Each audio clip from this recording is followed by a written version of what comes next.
জনৈক আনোয়ার হোসেন, তিনি উত্তরা 7 নম্বর সেক্টরে 26 নম্বর রোডে 14 নম্বর বাসায় থাকতেন। তিনি তার বাড়ি হচ্ছে ওই বরিশাল সদরে। তিনি ঘটনার দিন অর্থাৎ 17 জানুয়ারি 2025 খ্রিস্টাব্দ সকালে 9টার দিকে তিনি বাসা থেকে বেরিয়ে আসেন। বাসা থেকে বেরিয়ে তিনি এই যে বাস ডিপো, রায়দা বাসের বাস ডিপো, তিনি এই বাসটি অপারেশন করতেন। তিনি এই বাসের কিছু বাসের তিনি মালিকও ছিলেন এবং ডিপোতে তিনিই পরিচালনা করতেন। তো তিনি চলে আসেন সেখানে 11টার দিকে, সকাল 11টার দিকে তার এই হত্যাকাণ্ডের এই ঘটনাটি ঘটে। আমরা এই তদন্তের জিডি তদন্তের এক পর্যায়ে আমরা জানতে পেরেছি যে এই আনোয়ার হোসেনের সাথে যে রায়দা বাসের ওখানকার যে ড্রাইভার, একজন ছিলেন নাম হলো আসাদুল এবং আরেকজন ছিল সবুজ, এবং আরও তাদের সাথে যারা ওখানে হেল্পার এবং নাইট গার্ড ছিল, প্রায় 5-6 জন মিলে এই হত্যাকাণ্ডটি ঘটিয়েছে। আমরা এই জিডি তদন্তের ধারাবাহিকতায় আমরা বিভিন্ন সময় অপারেশন চালিয়েছি, বিভিন্ন যখন যে তথ্য পেয়েছি সেই তথ্যকে আমরা অনুসরণ করে আমরা এই রহস্যটি, তার মিসিং রহস্যটি উদ্ঘাটন করার চেষ্টা করেছি। বিভিন্ন সময় আমরা বিভিন্ন জায়গায় অপারেশন করেছি। শেষ পর্যায়ে গত 25 মে 2025 খ্রিস্টাব্দ তারিখে আমরা জানতে পারি যে এই হত্যাকাণ্ডে যারা জড়িত ছিল আসাদুলের সাথে ছিল আপনার সাজ্জাদ, তার সাথে ছিল সবুজ, তার সাথে ছিল আপনার শাকিল, তার সাথে ছিল আপনার কালাম, এবং আসাদুলের একজন ভাগ্নের নাম আমরা নামটা জানতে পারিনি।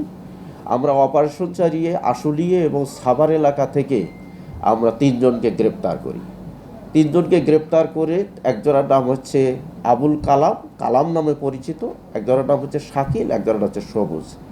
এরা রায়দা বাসের ড্রাইভার, হেল্পার এবং নাইট গার্ডও গিরিও ওখানে করেছেন। তাদেরকে ব্যাপক জিজ্ঞাসাবাদে আমরা জানতে পেরেছি তারা এই হত্যার সাথে জড়িত। তারা স্বীকার করেছে নিজেদেরকে জড়িত করে, নিজেদের দোষ স্বীকার করে যে তারা এই আনোয়ার হোসেনকে হত্যা করেছে। তারা জানিয়েছে আমাদের যে এই হত্যায় মূল পরিকল্পনাকারী হচ্ছে আসাদুল এবং সবুজ, এবং আসাদুল এখানে মেইন ভূমিকাটা পালন করেছে।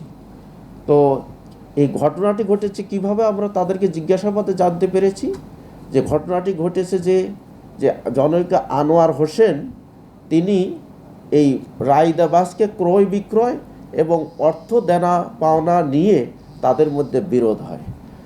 জনৈক আনোয়ার হোসেন একটি বাস আসাদুলের কাছে বিক্রি করে 18 লক্ষ টাকায়, এই প্রতি মাসে 50,000 কোটি টাকা দেওয়ার কিস্তিতে।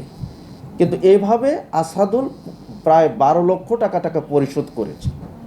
শেষ পর্যায়ে এসে জনৈক আনোয়ার হোসেন, যিনি হত্যাকাণ্ডের শিকার হয়েছেন, আনোয়ার হোসেন শিকদার, তিনি একটা ডেডলাইন দিয়েছেন যে 17ই জানুয়ারি 2025 তাকে টাকা দিয়ে দিতে হবে, বাকি টাকা বাসের।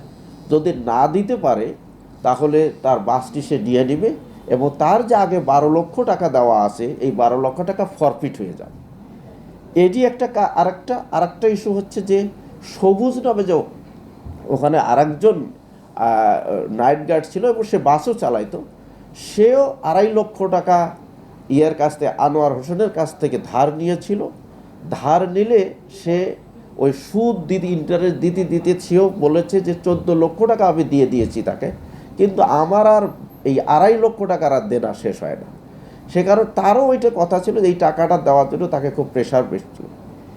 এই সব কারণে তো এই আসাদুল, সবুজ এবং তাদের যে আসাদুলের সাথে যে আপনার সাজ্জাদ, তার একজন ভাগ্নে, তারপরে হচ্ছে শাকিল, কালাম, সকলে মিলে তারা এই হত্যাকাণ্ডটি ঘটায়।